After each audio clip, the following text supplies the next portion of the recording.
Let me start by saying I'm incredibly grateful to welcome all of you to Innovation and Development Week here at University of Chicago. My name is Ben Krause, and I am serving as acting executive director for two of the newest endeavors at the Becker-Friedman Institute here at UChicago, both the Development Economics Center, which our faculty director, Michael Kremer, and deputy faculty directors Chris Blattman and Shanktai Shea recently announced to the campus, as well as one of the center's affiliates, the Development Innovation Lab. We here at DIL use the tools of economics to test, develop, iterate, and refine interventions that have the possibility to benefit millions of people in low and middle income countries. And in a lot of ways, what we're going to be seeing throughout Innovation and Development Week is sort of a microcosm of what we're doing every day together, bringing people together from governments, firms, to nonprofit sector, as well as academics, to wrestle with ideas at the intersection of innovation and development. And so we're very excited to welcome all of you into these conversations. We're looking forward to your contributions. And I guess at this point, I would ask people in the audience that are members of DIL to raise your hands for a second. And so if everyone could take a look, as you see these fine folks around campus in the days that come, if you have any questions about DIL, please feel free to reach out and ask them questions. And I guess as we all put our hands down, let me thank each and every member of the team at DIL, because we only exist because of the countless and often thankless hours that you pour into our mission, and know that we are incredibly grateful for your contributions to our work. And lastly, before we get too far into this week with models and big ideas and stats, and it's going to be awesome, I assure you, let's first root ourselves. I'd like to invite each of you to root yourself in a relationship, in a person that you've met that helped inspire your commitment to development. Maybe it's a friend, maybe it's a family member, maybe it was a chance meeting, or maybe even something fleeting like you saw in the news. Maybe it's someone who made it possible for you to be with us today. For me, I'm thinking of a woman that I knew as Doña Francisca, Maria Francisca Herrera Montenegro. She passed away this week after more than 100 years on this planet fighting for a better life. And she was born in rural Nicaragua. She survived displacement, of course, poverty, hurricanes, earthquakes, dictatorships, war. She raised 6 children by herself and welcomed 3 more generations of her family into this world before she said goodbye. That's great-grandchildren. And along the way, she was able to attend an increasing number of high school and even university graduations, inaugurations of successful family businesses, celebrations of successful careers. And she also welcomed me into her home more than 2 decades ago and taught me more than a little bit about development. And now I try to each day remember that, try to wake up and refresh my commitment to make my contribution to this effort that we're all doing together to make this today better than yesterday's, for as many of us as possible, and until it's enough for all of us. Okay, so now refreshed in our commitment, let's look forward to even more inspiration as I invite up here university professor in economics in the college and at the Harris School of Public Policy, Nobel Prize winner from 2019, and in my book, the most impressive credential founder and faculty director of the Development Innovation Lab, Michael Kremer.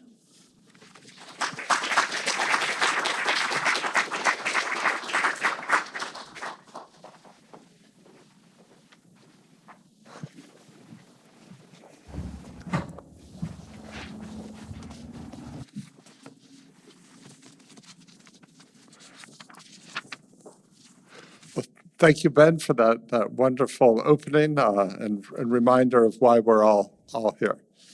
And thanks to all of you for coming, both to those attending here in person, as well as to those joining us online.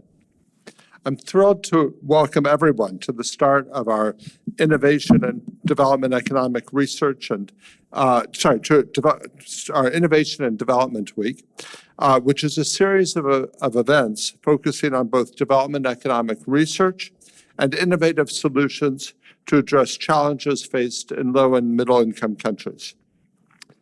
This week is also the official launch of the Development Innovation Lab, which, as Ben explained, uses the tools of economics to develop innovations with the potential to benefit millions of people in low and middle income countries. The lab is an affiliate of the broader Development Economics Center at the Becker-Friedman Institute for Economics, which brings together scholars from across the university to address multiple challenges in development, from poverty, global health, environment, economic growth, and political stability. I speak on behalf of the lab as well as the university when I say that we're honored to kick off this week alongside someone who embodies innovation in the global development sector, Makhtar Diop. Makhtar is Managing Director of the International Finance Corporation, the private sector lending arm of the World Bank. He's also served as the World Bank's Vice President for Infrastructure and as the World Bank's Vice President for Africa, where he oversaw the delivery of a record-breaking $70 billion to sub-Saharan Africa to help tackle development challenges, such as increasing access to energy, boosting women and youth's economic empowerment, and promoting an enabling environment for more innovation and technology adoption. Something that I know from my own personal experience is that Makhtar's played a critical role in bringing the evidence revolution in economics to policy. And since I experienced that first when Makhtar was serving as the World Bank country director for Kenya in the 1990s. And that time there was a pause in World Bank lending to Kenya, but Makhtar used that opportunity to focus on building the evidence base for when the World Bank could again become active, and played a really instrumental role in linking up researchers, including myself, to the government of Kenya to discuss some of the finding, which later informed both Kenyan government policy and World Bank policy, not least on deworming, an issue that is close to my heart. Maybe that's the wrong metaphor. He then took this forward internationally as World Bank Vice President for Africa. An economist by training who started his career in the banking industry before joining the IMF and later the World Bank, he's also held government positions, most notably as Minister of Economy and Finance of Senegal.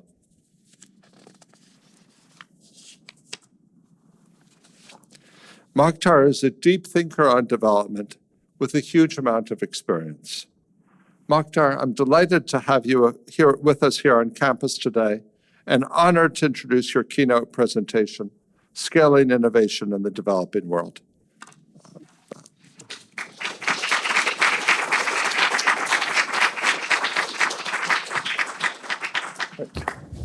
Thanks so much.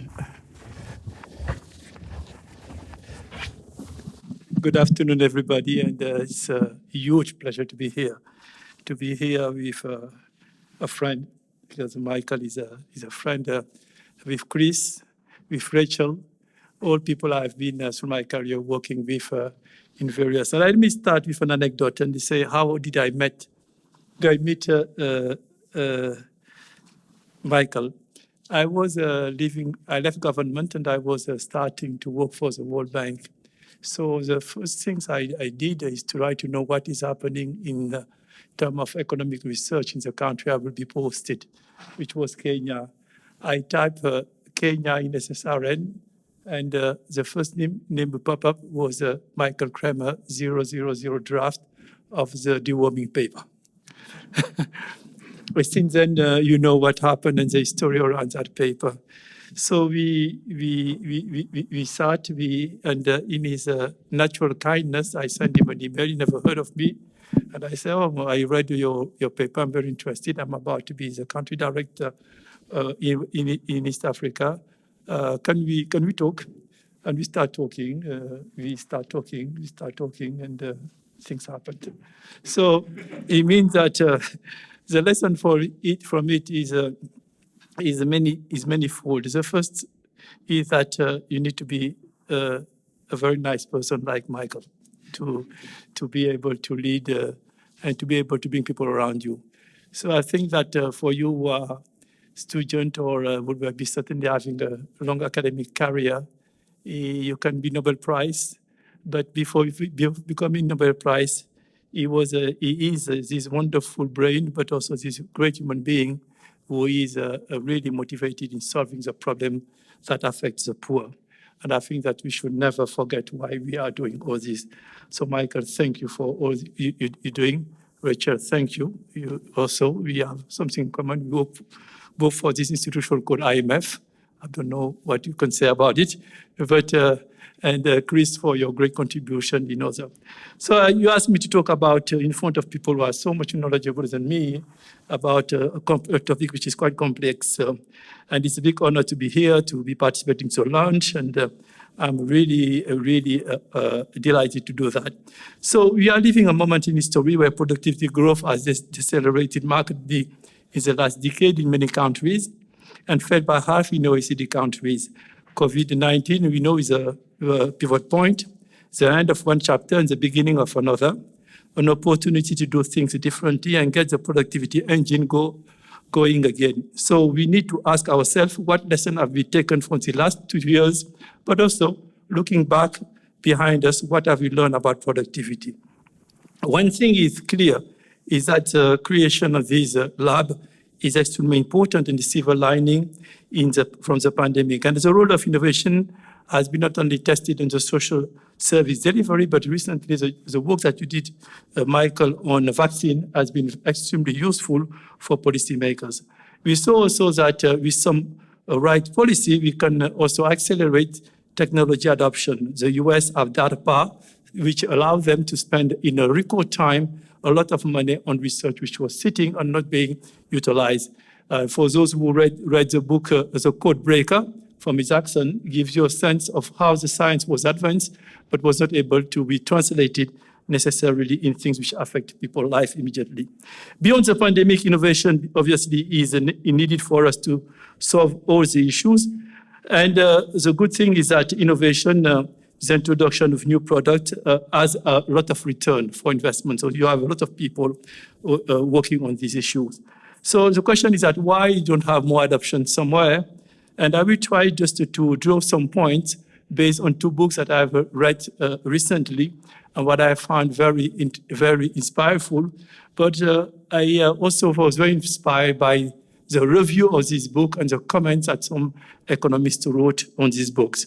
So the first one is a book by Philippe Aghion, The Power of Creative Destruction. The second one is a book by Thomas Philippon, which I found also quite interesting, which is called The Great Reversal, and which talks about comparing productivity, innovation between the US and Europe. And both of them are very good people who wrote a nice review. One is comments with Catherine Mann, who used to be a chief economist at OECD, but also worked for the Bush administration, I'm not sure. And we have also a comment that was written on the book by Philippon, by X-Home, I don't know pronounce his name properly, it's a JEL paper, which raised a certain number of questions which I found relevant and which was help us to think through these issues for developing countries. So the book that certainly a lot of you have read of Philippe Aghion is basically a neo-Schumpeterian approach. He looked at a little bit the Schumpeterian creative destruction in a more positive way. Instead of saying that it's the end of capitalism, as it was said by Schumpeter, he's saying that he gave a more belief that it's possible to really innovate and keep capitalism alive, and capitalism actually help keeping that innovation alive. Just for reminders, the three elements of what he calls the Schumpeterian growth paradigm for him is that long-term growth is driven by cumulative process of innovation. The second one is that innovation results from entrepreneurial activities which are motivated by prospect of innovation rents. That's very important. The third one is that creative destruction means new innovation displaces new old technology. So what in this paper, his book argues is that innovation is motivated by a prospect of monopoly rent, but those rent can be used to prevent entry to market.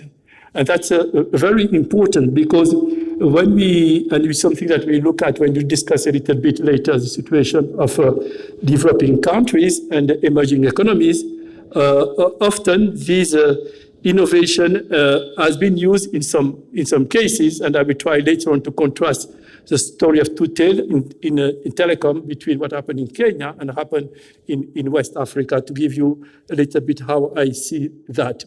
But you see also we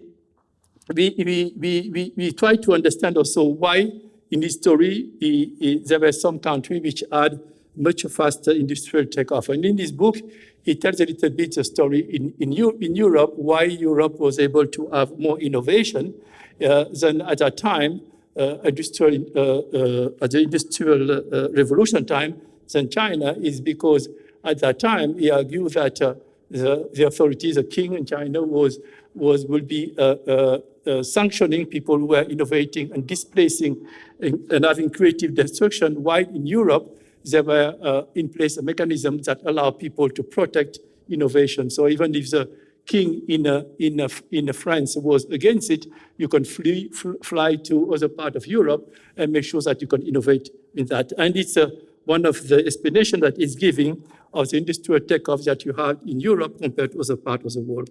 But also it's been interesting because recently in the work that Michael did, we can relate it a little bit to the conversation on the intellectual property, particularly in the vaccine area.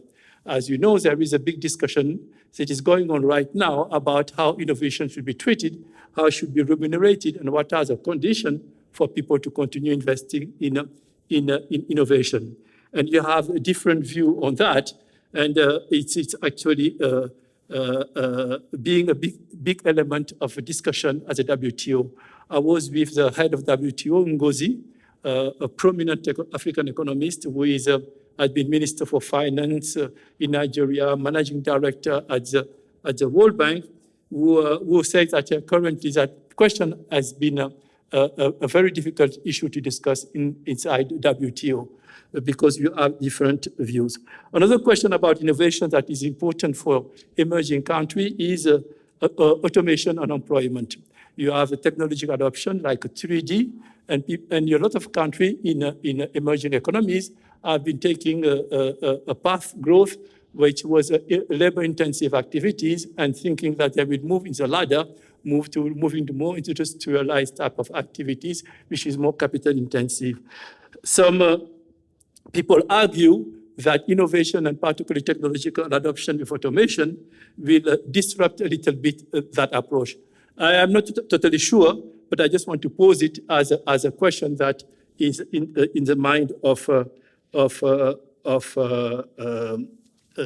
policymakers. So let me turn a little bit of some of the comments that I attribute to, which have been made by Catherine Mann on this book from Creative Discussion, which is quite interesting. Actually, she has a question on innovation and creative destruction. How is it linked to three questions which are important: productivity, globalization, and inequality? And on looking at it, when we say that productivity has look at the dynamics of productivity in OECD country and in the world, sometimes you look at it on average. And what she was trying to do with some economists at OECD is to break it down and look at the top 5% of firms and compare it to the rest of firms. And it appears that the top 5% have been having a slowdown in the increase, and the rest have been basically having a relatively flat growth in productivity. And we can see so a differentiated behavior on productivity between what we call the frontier firms and the non-frontier firms. And that, I think, raises a certain number of questions that we want to think about when we are thinking in public policy. Second is a very much actual question, which is globalization. As you know, the geopolitics in the world have evolved in such a way, and Chris was telling us as much is that today it's affecting his own work. Globalization is in a situation which is not the best in terms of acceptance by policymakers. Globalization is told, and we know that a lot of innovation is coming from trade. It's starting from improving standard for companies which are accessing certain markets. So since the last Doha round, we haven't seen a lot of evolution which is significant and going in the right direction. So revamping global trade, revamping all these coordination mechanisms that exist in the world in terms of trade have something to do with innovation. But currently, the situation is a bit bleak, and I think it's another challenge to policymakers. Third, what is a relation between inequality, between innovation and inequality? The mainstream literature has been saying that there is job destruction, and therefore it can have an impact on inequality. There is another way of seeing it is by accepting that innovation led to higher export, and this export will allow companies to invest in those sectors which are exporting more, and therefore create jobs which are better remunerated and have people of the lower income to be able to move the ladder and have a higher income. Let me turn to the second book that I think also is posing a certain number of questions.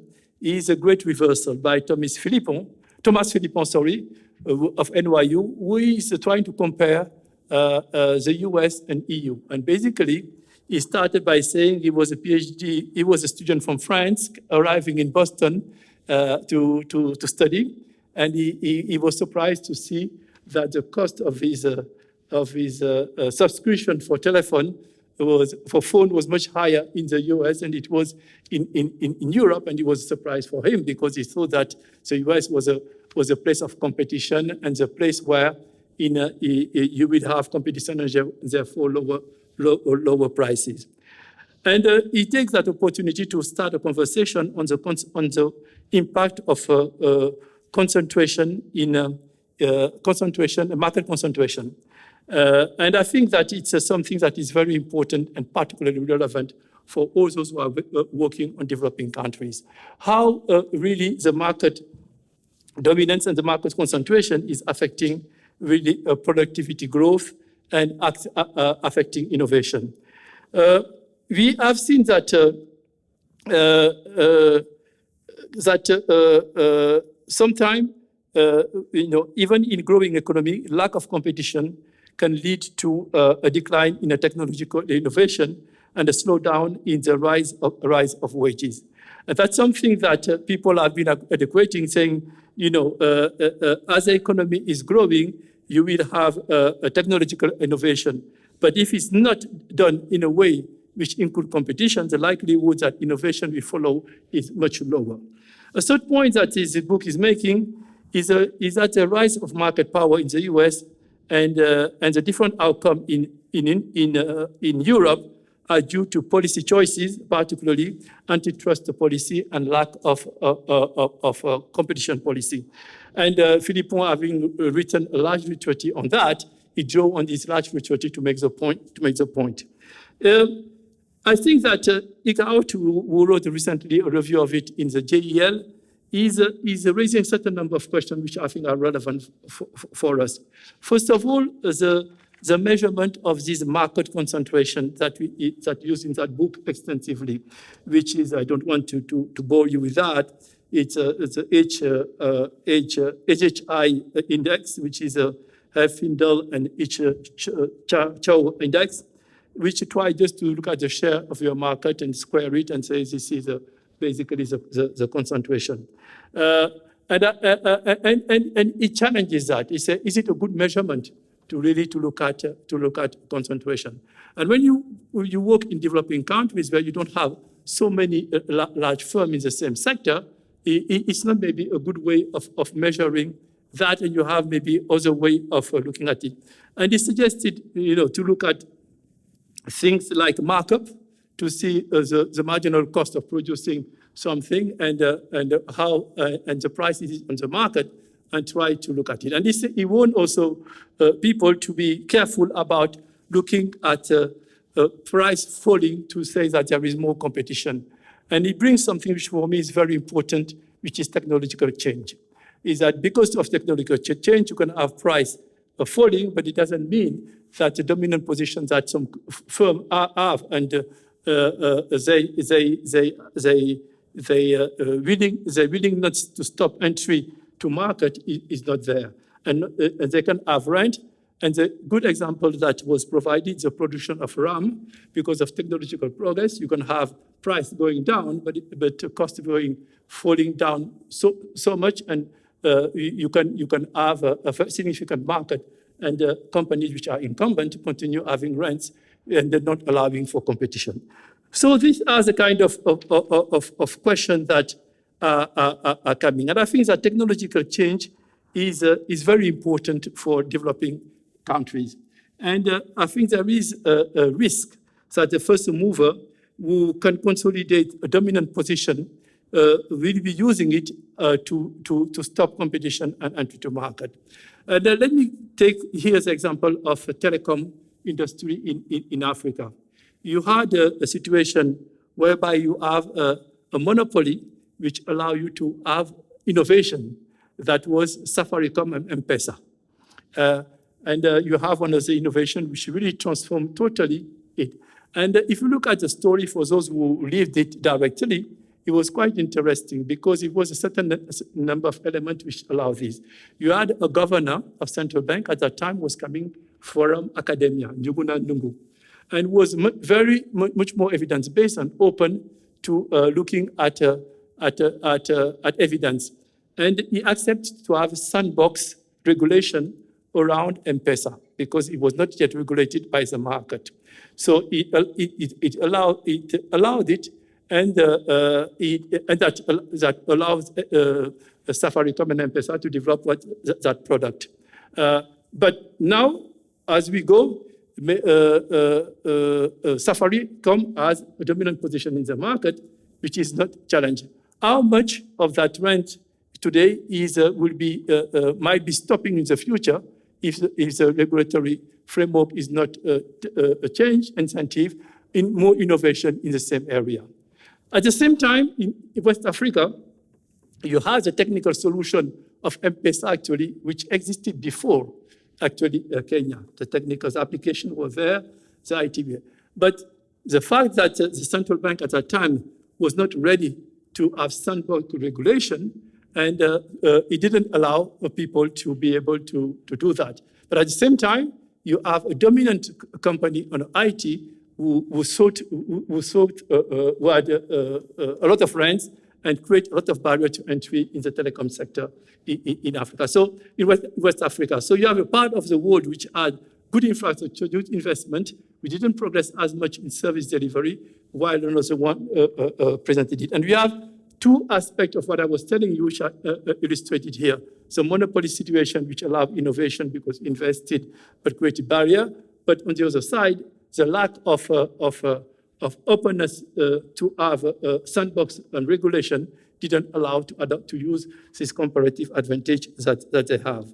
So I will just wrap up quickly to say that technology is also very important because it leads to efficiency of firms that allow low-cost firms to exert market power, much more than in other sectors. And that's something that in the deep emerging economies that we will be seeing more and more and more.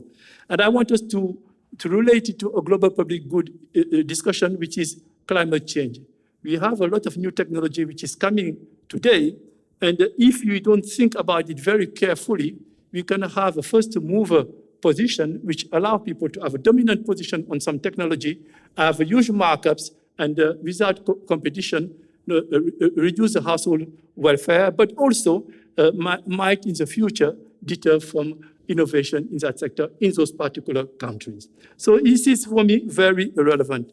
Now I will end up by talking about 4 issues. First is education. A big part of innovation, obviously, is coming from education.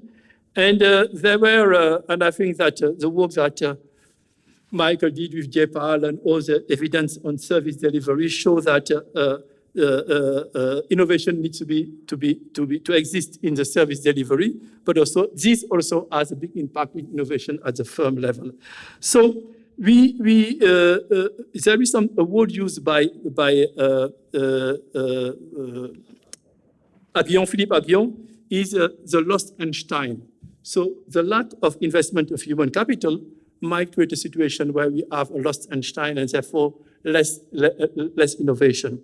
There is evidence that people with higher income, their children tend to be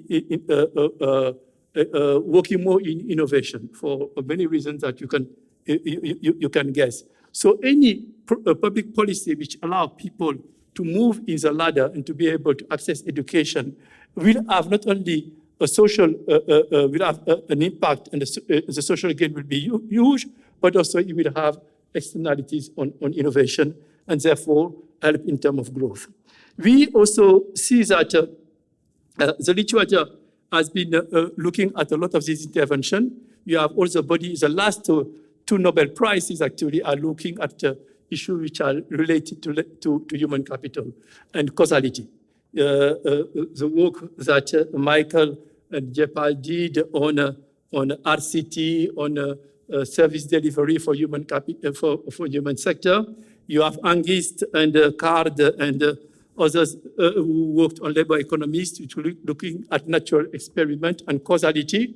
All these aimed at improve the quality of human capital and evaluate what works and doesn't work. So I think that this is a clear indication that human capital is, again, central in that conversation that we're talking about. Second, institution. I think that we, for a long time, in the conversation for those who've been in development, and we're talking about that with Rachel, is that we've been often looking at things of de jure. You look at law, you say, is a regulator strong on paper, he is independent on paper, you have all these elements, but de facto, you don't have anything which looks like it. So if you take the regulator and the law and regulation for a lot of developing countries, emerging countries, they're very similar to what you see in the UK, where you have a regulator, and then sometimes they will use RPI minus X as system of price setting, and you have all the features. But in reality, it doesn't happen. And that's something very important, and something that we would like with you in the academia world to start gathering enough data to be able to do that. And I think that will be something that will be very linked to the work that Chris has been doing on institutions throughout these years, particularly in countries which are fragile, where these issues are often more obvious. Second, Philippon, in his paper, is talking a lot about the money spent by lobbyists in the US to be able to protect all these type of things. But I think in the emerging country context, you have, I will refer to something that Phil Lane, a paper that he wrote many years ago, where he was talking about the veracity effect, where you have basically a rent which is shared between unions or any group which are influential, and the incumbent to stop more competition. So what you're having is that a typical large company in the emerging countries will go and give high salary to their employees, well above market rate, influence some of the influencers with important handout, also to protect a situation of rent that they have. And it's not necessarily the same model as lobbyists, but the outcome is the same. Third, working on a bankruptcy policy.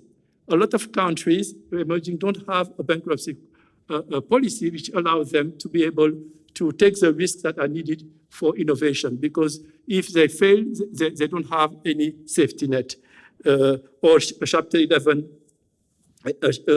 regulation. Lastly, managerial skill and human capital in the firm. I think colleagues at the World Bank, like David McKenzie has been doing, or Bill Maloney, a lot of work on it. But that is central because more and more we realize that in addition to those constraints, this soft managerial skill at various levels are critical to be able to create the level of innovation. So I will stop here. I just wanted to say, this was an introduction. I am not an academic. I am not, so you haven't heard any model, any equation at the board. We see a lot of it in the common days. I wanted just to give you a perspective for policymakers and someone who is working in a DFI. Thank you very much for your attention. I'm wondering, these issues of competition that you raised and creative destruction, how do you think about that as far as the IFC? For example, there might be multiple possible ways to invest. Do you try to particularly look for new entrants as opposed to going with incumbents so as to strengthen competition? And I think this question also perhaps relates to the issue of additionality. So how do you look at this question? Thank you very much, Michael. It's not an easy question because the risk profile of new entrant is higher than in incumbent, and we have also some financial and fiduciary obligation in this institution. Basically, it's the bottom line. But what we are doing is more and more going in that space. And I can give you a good example. Mm-hmm. In a telecom, we have recently financed a startup, Wave, mm-hmm. Which is investing in mobile transfer mm-hmm. in West Africa. Let me give you some numbers.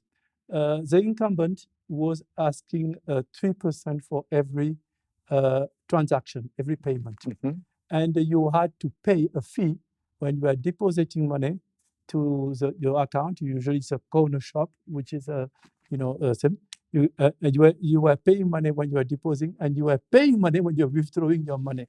So that startup came and said no more fees, and I moved from 3% to 1%. Mm-hmm. In 6 months, they took 50% of the market. Mm-hmm. 6 months. The reaction, the incumbent was not expecting it. And when they woke up, what they did is that they removed all the fees, and they are now trying to move from 3% to 0.8% for on each transaction. And obviously, they are talking about there is a lot of negative press that they are generating against that startup, saying, oh, a lot of people will lose their job because of you. And that's why I was referring to this veracity model, where the rent is distributed among players, which help to create a condition to oppose disruption. So we are financing it, and we have now a department which is disruptive and technology. We are working with MIT on some of the technology. We are investing on some of these funds, and the objective is to be more of the disruptor. So in practice, what we are trying to do is to balance a little bit these large companies to smaller companies. And some of these large companies, even if they are not as disruptive as some of the startup, can create also some additional competition. The same way in the telecom industry, Today you have around 12 terabytes of broadband available in Africa, so submarine cable, sub-Saharan Africa. There is a new cable who belongs to the incumbent, which will be built to bring another 120 terabytes. Sorry, I was talking about terabyte. And Google, who is not one of the incumbents in Africa, is building another submarine cable of 130 terabyte. So you will have more than 25 times the current installed capacity. The big question is that new cable, will it be open access? What will be the condition so that we can create more of that disruption? And what is your take on that issue of open access? I think it's an ongoing discussion. Some countries have accepted to have some landing station, and the work that we are doing with our colleague of the bank is to engage really with the governments to convince them to open competition. Let me tell you the complexity. For us, it's maybe easy to say that, but it's a bit of also complex for policymakers. In a country, in those countries, the incumbent is often a large contributor to revenues of the countries. So when their voice is important, because if the Minister for Finance depends on this company to give a large amount of the VAT every month or a large amount of the corporate tax coming there, they will be very careful on the way they're handling it. The second is that we have a certain number of infrastructure also that needs to be built over time, and until you have a substitute to these incumbent, sometimes the country are still relying heavily on them. For instance, base station to be able to access 4G in large number of places. So these are the kind of constraints that policymakers are putting at the table when you want them to have a kind of more aggressive position. But things are moving in the right direction. And also related to the idea of creative destruction, I know that one of the initiatives that you're trying to bring to the IFC is to do more impact investing. And I'm wondering if you could say a little bit more about your thoughts on that and the IFC's directions on that. Thank you very much, Michael. It's we have a strategy that my predecessor put in place, which called IFC 3.0, we're aiming at creating markets. The idea is that during IFC 1.0, 2.0, the profit motive was there, but the developmental motive was less obvious or was less measurable or less obvious in the production of project, on financing of project. So now we have put a system in place which is called anticipated impact investing measurement, which try upfront to measure the developmental impact of this particular project. And the idea was by creating markets, you have a developmental impact because there were some opportunities that were not seen by private sector or where the incentive were not in place for private sector to invest, and we would like private sector to invest. How we did it? By de-risking, by sometimes bringing blended finance, which lowers the cost of capital, and because the real risk or the perceived risk of the market is too high and will have a negative impact on prices. So this is what we are doing. Where I would like to take it, I would like to do two things. Is first to be able to continue as we go to improve these measurement methods, and that's one of the area I would like to collaborate with you and the center to see how we could bring at regular interval academics who are working on this question to see if there is something that we can learn from academia. The second thing is that I would like in that measurement on developmental impact to bring more competitions. Creating market is one thing. One thing is to work on incomplete markets and bring more competition. And I would like, in the weight given to the developmental impact of our measurement to have a bigger, a larger weight on competition that we are currently having. And so wondered if you could say a little bit more about that area. You've obviously been a leader in trying to interact with the areas of the economics profession that are involved in measurement in a variety of sectors. There's a number of challenges, obviously, in applying this to firm studies and even more in this equilibrium context where you're looking at competition. Do you have thoughts about what you'd like to do or areas that you'd like to explore there? I think that one of the challenge working on this question, Michael, on firm is the same challenge that we had 20 years ago working on some of this area on human capital development is data.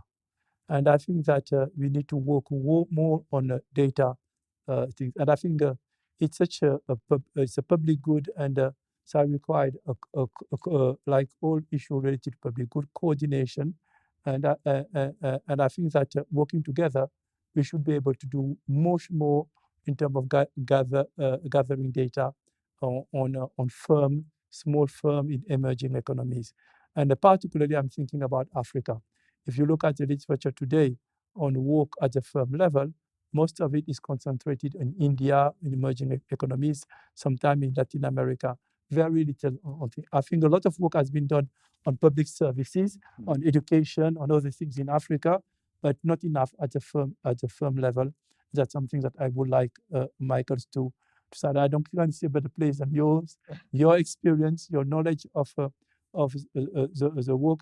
Just to give you an example of, I know that doesn't like me to say that, but of Michael was available when I was director for in East Africa at the World Bank. I wanted to launch an initiative on data. So we had a project of the World Bank to finance the data, and I said David Michael was working with his student at Busia, and I said, make yourself available to look at the questionnaire to make sure that the questions that I asked are the right question. And he accepted and spent many hours working with the authorities in Kenya, and they still remember it very vividly on building that questionnaire. I think that we need to do something similar at the firm level. And I think that it will by itself attract more research on these issues. I think also that research will be multidisciplinary.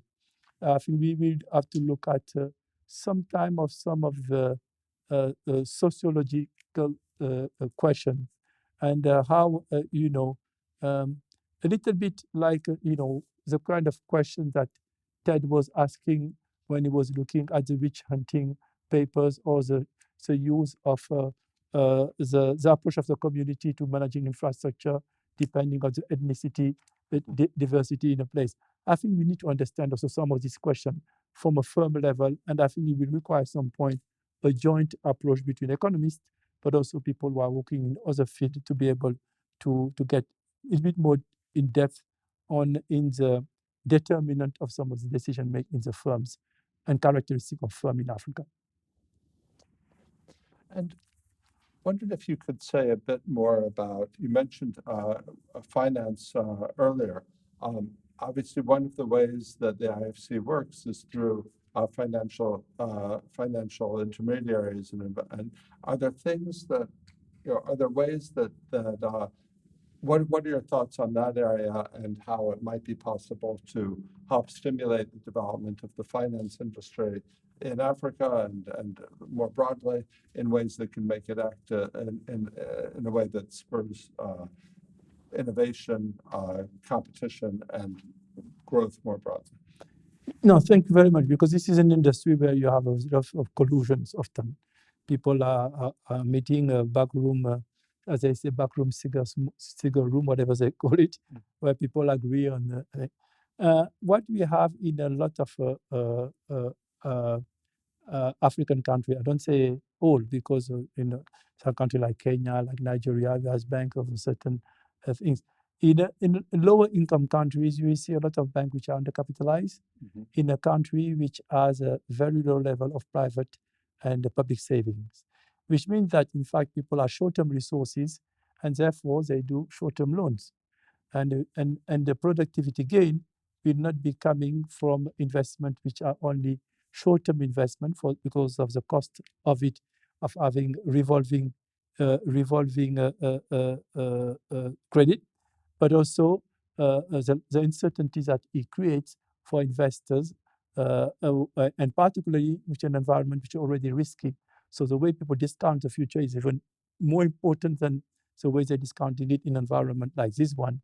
Therefore, people don't have access to that, have a high rate of discount to the future, and they got locked in the lower equilibrium where you only do activity which has a short-term term return. It's not by surprise, by chance that people have been investing, private sector investing a lot in trade in Africa, because you get a credit line, 6 months or 1 year, you go to Dubai, you go to the US, you import some whatever, you sell it, you make your money, you go back and doing this trade, especially after the episode of trade liberalization. So how to move from this activity to investment which are more on the productive side, which require longer term investment. So it will require, to my view, a couple of things. One of them is, and that is even more exacerbated, Michael, when you have a fiscal situation which is unsustainable, and that the government is financing its fiscal deficit through on the local capital market, and therefore is crowding out the private sector by borrowing heavily. So for that, we need to have, to my view, two things: longer term resources for the banks. And since the level of domestic saving is relatively low, and the propensity to save is low, it will require to mobilize institutional investors, locally investors. So one of my objectives is to bring more of institutional investors in. Sometimes we require some consolidation of banks, because I think that will give more long-term resources. A third is to start in the training of bankers, to start looking to increase the skill to assess the risk on the real sector. In fact, because of the huge needs you have on short-term resources, people have developed skills in measuring the return of a project, which is short-term, but they stayed away from more complex sectors because the rate of return was not interesting. And what used to be the development bank, which disappeared, left a segment which is not filled yet, but which is in most of the time the productive sector. So this is a kind of challenge that we have. So I'm asking my colleague to see if we can take more equities in bank, that will allow us to increase the capital, but also to be involved in the decision making, or at least to influence the decision making at the board, because we are shareholders. So and by that, bringing also a governance level which gives confidence to institutional investors to put long-term resources in those banks. So this is in a little bit the strategies that I have in mind. And also, Rachel was telling me that that a lot of evidence exists academically on microfinance, which constitute a big part of our lending. So I would like to bring that evidence to us, for us to learn and see what we can do differently. Maybe I'll ask one more question and then open it up to the audience. When you outlined the process of creative destruction, one of the motive was to be able to get the rents that come with advance.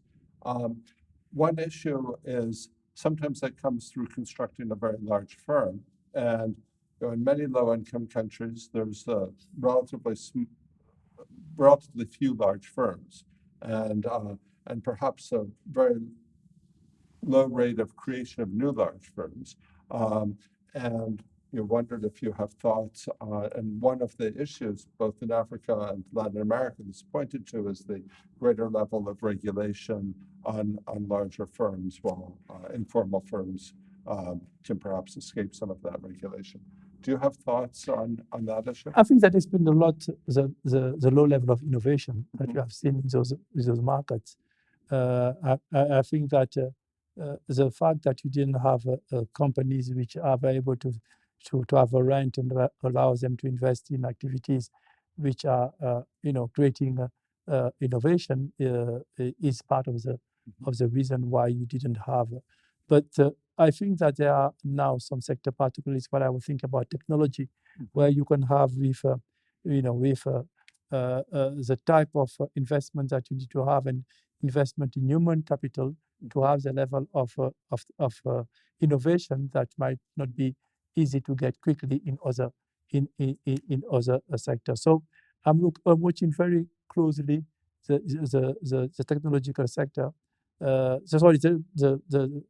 telecom sector and the broadband and so forth, because it will be certainly a source where innovation will be certainly faster. And if you look at today, the startup in Africa, they're coming a lot from the e-commerce and payment systems. And actually, Africa is leapfrogging when the regulation allows it in terms of financial inclusion using the technologies that innovation that is coming from that sector. Well, thank you very much for coming and talking to us. I know that I found it fascinating. I think there's a tendency sometimes in academics to get very absorbed in the particular problems you're working on, and it's wonderful to have you broaden our perspective by raising a whole series of additional questions. And I hope it stimulates a lot of, it stimulated a lot of thinking for me, and I hope it stimulates thinking for everybody here. Thank you very much for inviting me. Thank you. Thank you.